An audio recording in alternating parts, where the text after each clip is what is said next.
a fenomenologia da percepção em Maurice Merleau-Ponty e de Jardias de Vasconcelos.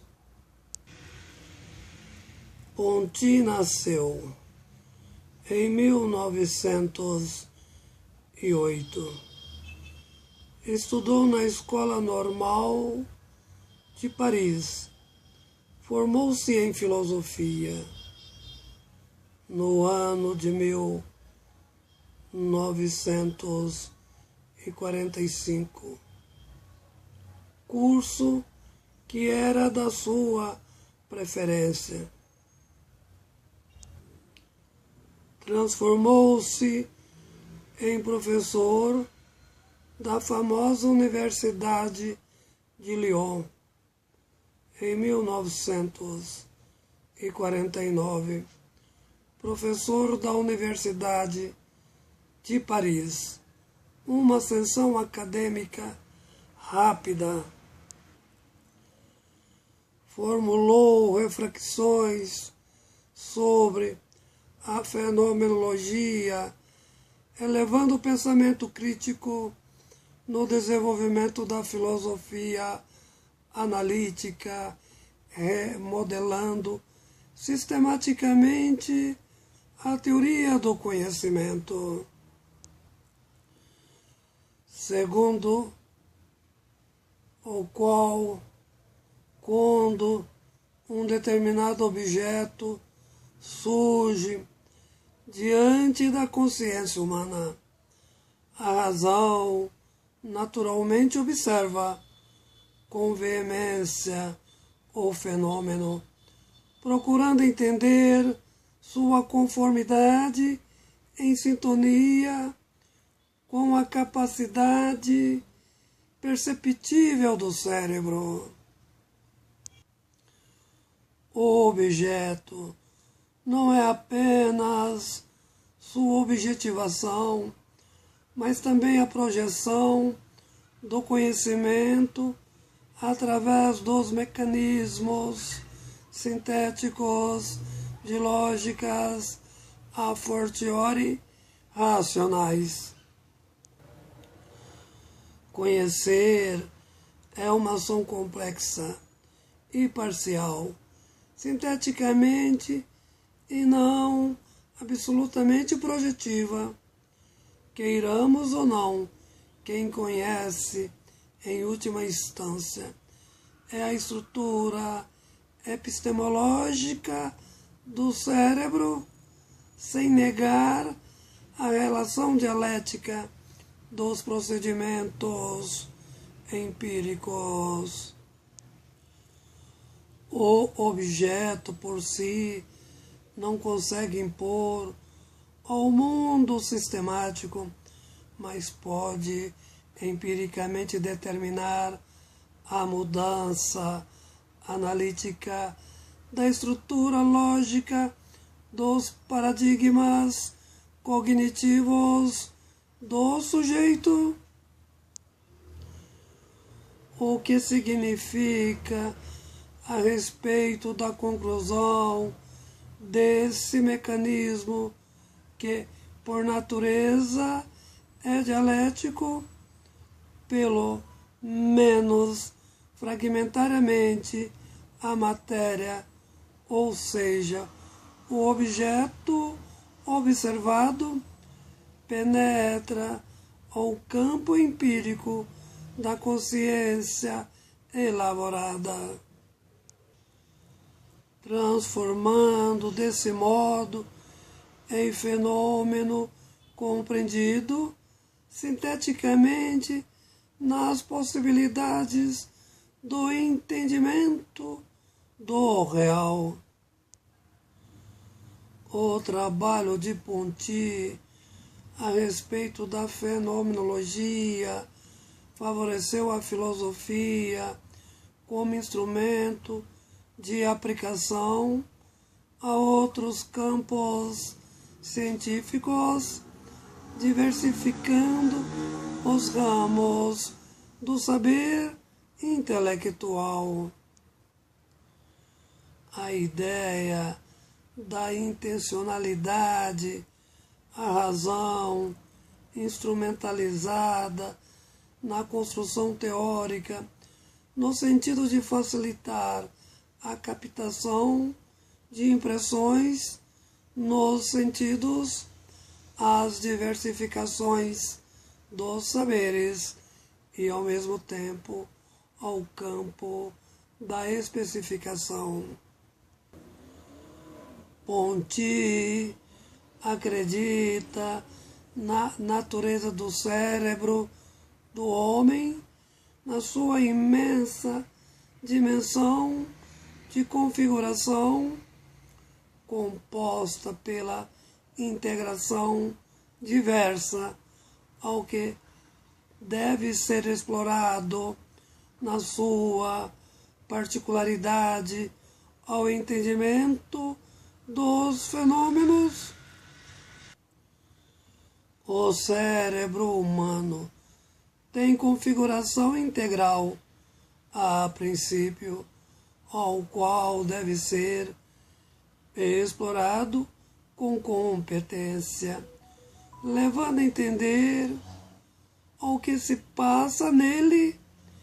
Criam-se estímulos que ajudam os mecanismos dos processos de síntese, o fundamento da natureza do entendimento. Para Ponty, o homem é o único meio para a evolução global das formulações a respeito do conhecimento e suas diversas formas de variações na produção do saber elaborado.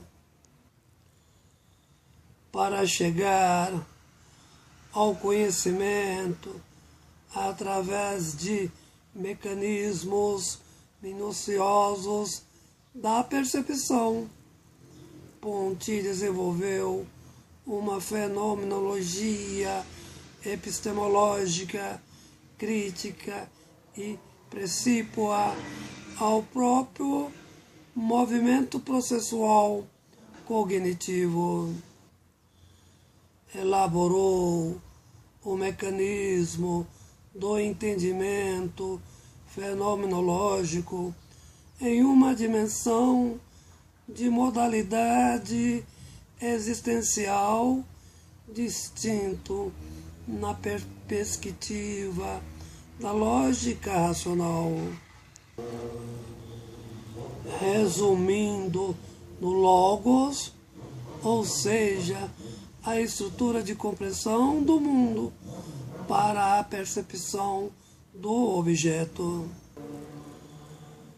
De acordo com sua acepção, a filosofia, na sua diversidade, possibilita o entendimento do mundo real em uma relação coerente fenomenologicamente, aprendendo a entender o universo, ou seja,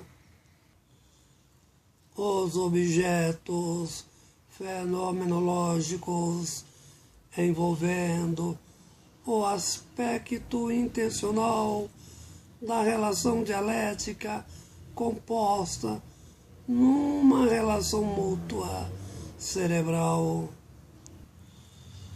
Filósofo realmente crítico tem consciência que a ciência que apreende as teorias sistemáticas por meio da percepção no uso lógico da psicologia não consegue explicar o instante em que a consciência integrada ao mundo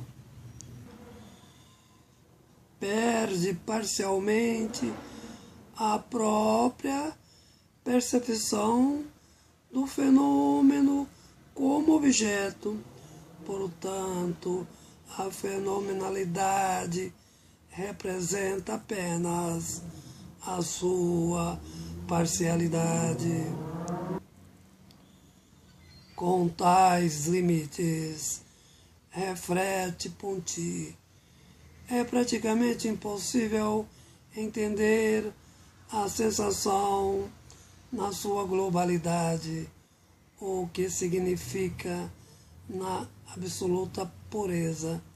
Desse modo, ela é colocada em um espaço limitado e parcial, no qual é essencialmente analisado em sua particularidade. O fundamento do saber encontra-se no entendimento do sujeito, na sua capacidade de entender acerca de tudo que aparece ao homem a aplicação da lógica racional. O conhecimento significa, portanto, em como dar significado à forma de captação através dos sentidos, que possam realizar as significações de cognições entre os objetos que são perceptíveis e aos que apresentam aos olhos a forma em que o cérebro processa o fenômeno. Para o filósofo, o cérebro humano é uma espécie de mundo próprio, o qual deve ser entendido no seu contexto histórico. O conhecimento só é possível dentro da história e como produção cultural. O fenômeno é entendido pelo mecanismo da simbologia como verdade construída. O que se entende é o resultado da possibilidade significativamente natural na direção de todos os paradoxos possíveis. O homem aposta suas esperanças na composição global do cérebro e seus mecanismos culturais, entendidos de certo modo como frações significativas numa interação de consciências dialéticas no entendimento complexo da globalidade. E de Jardias, de Vasconcelos,